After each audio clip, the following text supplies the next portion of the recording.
Hi everyone, it's Julia from Crosspatch. Today we are making a Dresden sewing folder, and in my usual fashion I have, here's one I made earlier. This is the blue version. It's really easy to make. All you need is 2 mini charm packs and a long quarter of linen. I've used H640 wadding, so iron-on wadding, and there's a bit of tape on the end and a self-cover button. Okay, so I'm going to bring you down to my level and I'm going to show you how I made it. Okay, so let's go. So we're going to start by making the Dresdens on the front. So there's a 2.5 inch Dresden with a 1.5 inch Dresden on top of it. Okay, so to start with, I have used my little Dresden mini ruler that Handy Andy made me, and I've used the mini charm pack. So let's open this mini charm pack. So you'll need 2 of these. With 2 mini charm packs, you want at least 40 charm packs in the pack. So these are all, I've just cut these are all lovely autumny colours, sort of, it's a mixture of Dutch heritage, some latest Moda fabrics, and there's a Tilda one in there as well. Okay, so you want to pick out 20 assorted squares to make your Dresdens. Okay, so you need 20 2.5 inch and 20 1.5 inch. Okay, so that will take up one of your charm packs. Obviously with the 1.5 inch you'll still have quite a few strips left over. Okay, so to cut them, when you're cutting the 2.5 inch one, so that's a full size, I've used my mini template, place that on the square and you just cut off either side and you'll end up with a piece like that. You just fold it in half, right sides together along the spine there, and you sew across the top, 1/4 inch seam across the top, and then you just poke it out. So grab a pair of scissors or a pokey tool and you just poke it out to make a Dresden blade. There we go. I don't usually press them with the iron, I usually just finger press them. Okay, so when you're making the 1.5 inch one, just cut 1.5 inch strips and then line up your Dresden ruler, so that's the 1.5. Okay, so just cut 1.5 inch strips and cut 20 of those. Once you've got 20 of each, you need to sew them together along that seam, again using 1/4 inch seam allowance. So here's, I'll show you the back so you can see how I've sewn it together. That's the 2.5 inch one, and that's the front. Okay, so I don't press if you take them and you steam press them, you will stretch them and distort them and they'll never lie flat. Okay, let's move that out of the way a minute, and then I'll show you the 1.5 inch one. So there's the 1.5 inch one. So once you've made them and sewn them together, you'll get 11 inch square of linen and fuse it to some H640. Okay, find the middle of that and then put the first Dresden in the middle and then put the other one on top.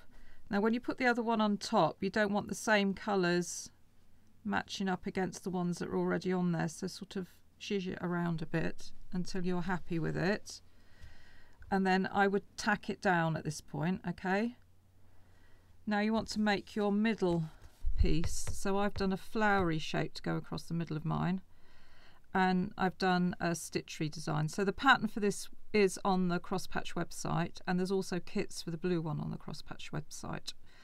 So fuse this to some heat and bond, take the paper off the back, and then you'll fuse that to the middle, and that will make the middle Dresden. So this is what's going to make the front. This is going to make the front of our sewing folder.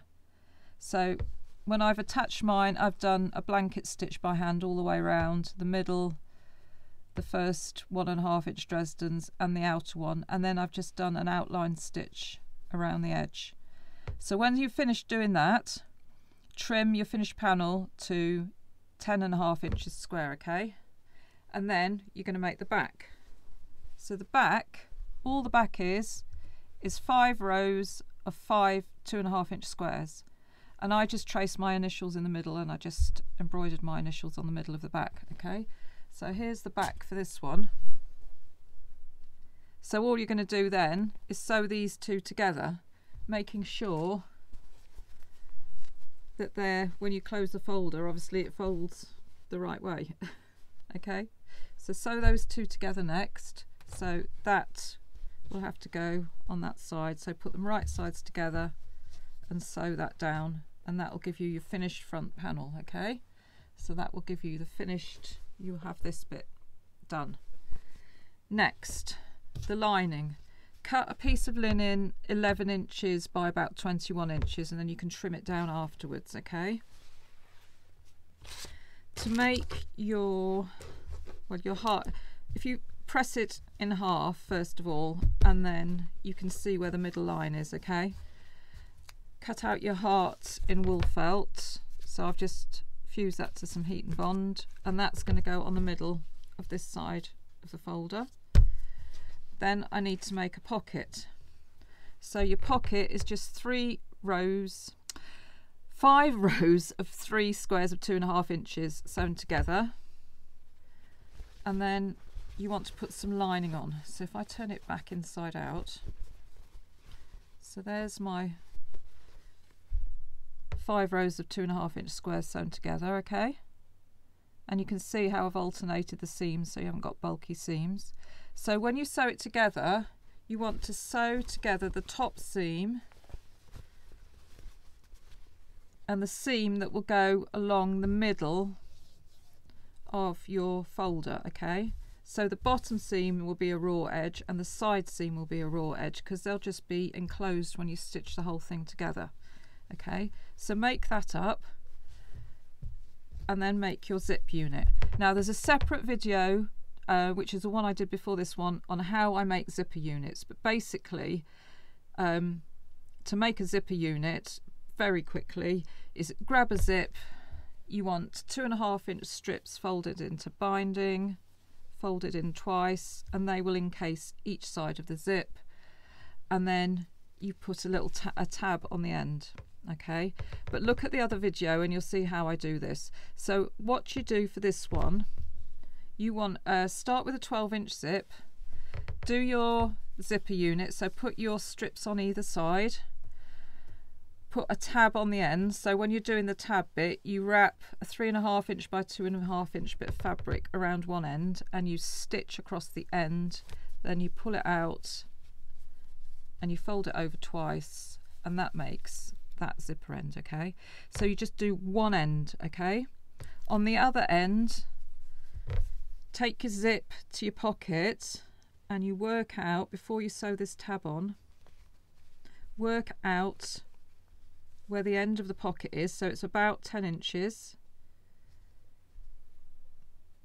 Work out where the end of the pocket is, and then you want your zipper tab to line up, the raw edge to line up with the edge of the pocket, and so you need to stitch on 1/4 inch before the end of the pocket. Okay, so I do this before I cut off the excess zip, just in case I do something wrong. So I've lined that up. That end of the tab is on the folded edge of the pocket. This is the raw edge of the tab, and then I'm just going to pull it over like that, and I'm going to leave it unfolded. Okay, and then I'm going to cut off this excess here, lining up with the edge of the bag. Okay, so we'll cut that bit off, and then we're going to sew the top of the zip to the top of the pocket. So take the pocket off, line the zip on the top of the pocket, and top stitch across. So you just want to make sure that the zipper teeth aren't getting caught in the back of the pocket lining. So you just want to line them just above the pocket lining. So top stitch that down, then bring it back to your bag lining, place the pocket on there, pin it down, and then just top stitch along the top end of the zip, and then the zip is done. And then just tack all the way around the raw edges of the rest of the pocket. Obviously your heart, you need to hand stitch that in the middle of the other side before you bring your whole unit together, right sides together. So let's pretend we've joined this together. That one's got the is going to pretend we've sewn the Dresden on it. So you'll sew it all the way around, but leave a gap in the bottom of the front, sort of the Dresden seam, because that's the easiest seam to turn out, because this one you've got pocket and you've got extra fabric on it. So turn it all right sides out, and obviously you're going to have a gap in the front here that you need to slip stitch together, so you can hardly see it. If I show you on there, that's where I've slip stitched the front of mine.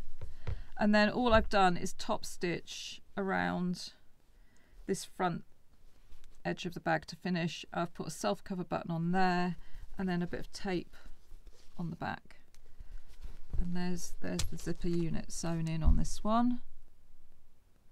Okay, so let's bring you back up to my level, and I can show you again full size. So that's really simple and quick to make, especially when you've got the ready cut charm packs.